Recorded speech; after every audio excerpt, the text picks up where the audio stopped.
And we are back here on the GSMC Football Podcast. And for the fourth part of the show, we are now going to get into talking about the Vikings-Packers game. We'll talk about how that game went yesterday. And, yeah, it wasn't pretty for the Packers. They did make a valiant effort to come back in the game, but it was all Vikings. It was all Vikings in the first half. They were up by as much as 28-0. Jordan Love was turning the ball over. It was a tale of two halves for him. But yeah, let's kind of go through it. So the Vikings, their first drive, they went right down the field. And Sam Darnold connected with Jordan Addison, his first game back, missing the last couple of games with an injury. 29-yard touchdown, that made it 7-0 Vikings. Packers ended up missing a field goal. Kickers are still a problem for the Packers, and they got to figure that out because that ultimately, you could look at that as one of the reasons that, well, it is a reason that costed them this game with the comeback here that fell short. So, yeah, missed a field goal. Then the Vikings, they went down the field again, and Sam Darnold connected with Josh Oliver for a touchdown, so that made it 14-0. Jordan Love threw an interception on their next drive. Christian Watson ended up getting hurt on this play, so he got ruled out quickly with an ankle injury. And then the Vikings, they turned that into a touchdown. It was 21-0. Jordan Addison, a rushing touchdown in this game. So that made it 21-0. Another missed field goal by the Packers. Vikings punted. And then Jordan Love threw his next interception, and then the Vikings turned that into a touchdown. Darnold connected with Justin Jefferson for a 14-yard touchdown. So it was 28-0. Packers did score a touchdown late in the first half. Jordan Love connected with Jaden Reed for a 15-yard touchdown because there was a fumble on the punt. It was recovered by Bo Melton. So that helped the Packers out at least. So it was 28-7 at the half. Packers punted to start off the second half. Darnold threw a pick. Packers didn't do anything with it. A lot of punts. Packers turned it over on downs at one point. And then eventually they did score a touchdown to make it 28-14. Love connected with Dontavian Wicks to make it 28-14. Vikings then fumbled on their next drive. This was a sack fumble by Sam Darnold. And the Packers, they turned that into a touchdown. Tucker Kraft from 13 yards out scores. And they went for two and got it. So it was a 6-point game. Then the Vikings kicked the field goal on their next drive to make it 31-22. And this was interesting. So Love connects with Wicks for 36 yards. And, you know, there's still plenty of time left on the clock. And Love just throws it up. And it ends up getting intercepted by Byron Murphy. And it was like, why did you do that? You still had time on the clock, you know? And that was another play that cost them. So then the Vikings punted. Packers fumbled. This was a fumble by Tucker Kraft. Yeah, turnovers were a problem for the Packers in this game. And Vikings ended up turning it over on downs. Packers then scored a touchdown. Love connected with Dontavian Wicks for a 17-yard touchdown. It was 31-29, but that was the final. That was really it after that. They went for the onside kick, didn't get it, and the Vikings kneeled it down, and that was it. For the Vikings, Sam Darnold went 20-28, 275 yards, 3 touchdowns, 1 interception. Vikings ran the ball for 120 yards in total. Aaron Jones, 93 yards on the ground. His return to Green Bay after they released him. Justin Jefferson, 6 receptions for 85 yards and a touchdown. Jordan Addison, 3 receptions for 72 yards and a touchdown. Aaron Jones, 4 for 46. Sam Darnold, a couple of turnovers in the game. Jalen Naylor had a fumble in this game. But yeah, the Vikings, they had 4 takeaways in the game. 3 interceptions off of Jordan Love and a fumble. And then in terms of sacks, only 1 sack on the day for the defense. And then for the Packers, Jordan Love, it was a tale of two halves. Went 32 of 54, 389 yards, 4 touchdowns, 3 picks.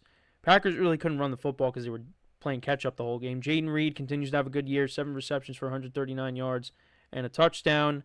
Dontavian Wicks had 5 receptions for 78 yards and 2 touchdowns. Tucker Kraft, 6 for 53 and a touchdown. Also fumbled in this game. 2 sacks off of Sam Darnold. Narveson was not good, their kicker.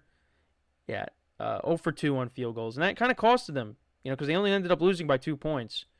But the Vikings, they look really good. They look like a really good team right now. They're 4-0, and um, yeah, I mean, right now I would rank them. I mean, I don't want to. Well, I don't want to give it away with my power rankings, but right now they look like the best team, and I don't think it's going to stay like that. But they're playing like the best team right now on both sides of the ball. They're getting turnovers on defense. Sam Darnold is playing really well. He's an MVP candidate, and you got Jordan Addison back, and it looks like T.J. Hawkinson is going to be coming back soon. So you're going to have your full array of weapons, and bringing in Aaron Jones was smart. Still continues to run the football well. Because again, he's another running back that's getting older. But the Vikings look really good. And it does make you wonder down the road, because they did take J.J. McCarthy with their first pick in the draft. Sam Darnold continues to play like this. I mean, what do you do? Do you continue to ride Sam Darnold and maybe trade J.J. McCarthy? Like, what? Like, what's going to happen there? Now, again, it's only 4 games, and I know some people did bring up the fact that, Sam Darnold started off 3-0 with the Panthers, and then look what ended up happening. Well, the Vikings are a much better team than that Panthers team that he had, and I think I brought this up last week. Now, I know they had Christian McCaffrey, they had DJ Moore, but this Vikings team on both sides of the ball, I mean, you take this Vikings team over that Panthers team. And Kevin O'Connell is a good head coach.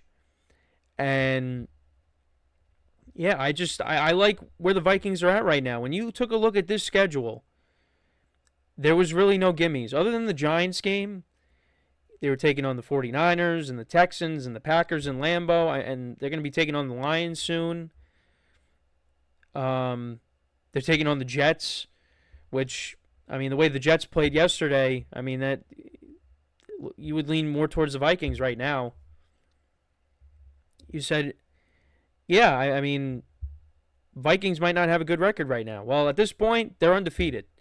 And you look at the schedule, you're like, well, who are they losing to? So, yeah, it's going to be very interesting what this team looks like going forward. But you're getting T.J. Hawkinson back at some point, and you're going to be at full strength. It's a very good team. They play really well at home, and they can beat you on the road too. And Jordan Love, I'm not really too concerned. I mean, it's his first game back, and the fact that, they were able to bounce back after being down by so much and almost come back in the game. And if it wasn't for a couple of mistakes, like, the late interception in the fourth quarter, that was not good. The field goal misses, that wasn't good. If a couple of those things go your way, suddenly the Packers pulled off an improbable comeback. But they shouldn't have been down by so much in the first place. So, yeah, that was an interesting game. But, yeah, right now the Vikings are in sole possession of first place. And we'll see what happens with the Lions tonight. We'll talk about them in a second when we go over the Monday night doubleheader for tonight. But, yeah, Vikings are in first place. Didn't see that. I mean, right now, you look at the division. Bears are 2-2. Lions right now. Again, we'll see what happens tonight. But they're 2-1. Packers are 2-2 on the season.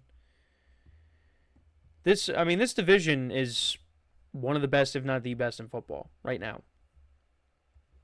So, like I said, we'll see what happens with the Lions tonight. We're going to talk about them in a second. But, yeah, another big win for the Vikings. I mean, again, got dicey at the end, but they were able to hold on. Packers ran out of time. If Packers didn't run out of time, maybe they do win this game. But yeah, so they take on the Jets, then they have a bye, then they take on the Lions, then they take on the Rams on a Thursday night, and that could be a healthier Rams team. I mean, they could get Puka Nacua back possibly. I think Cooper Kupp will be back by then because he's not in the cast anymore because he was dealing with that high ankle sprain. So Cup's going to be back. And then we'll see, if Puka's back. So that's going to be a tough game. But then the schedule gets kind of soft. They take on the Colts at home. Colts have been inconsistent. They did win yesterday, and Anthony Richardson got hurt. So we'll see what his status is going forward. But then you take on the Jags, the Titans. Then you're at the Bears. A divisional game.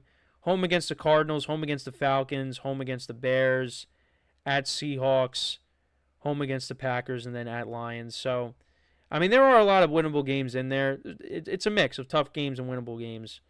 Every game is winnable for them. Look at the start that they've gotten off to.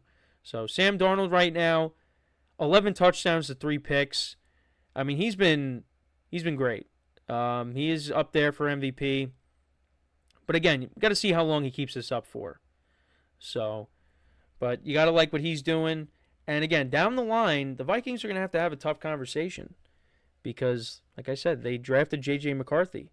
But, if Sam Darnold, plays well the whole year, Vikings go far in the playoffs, it's kind of hard to pull the plug on that. It would be hard to pull the plug on that. But still, there's plenty of games left to be played.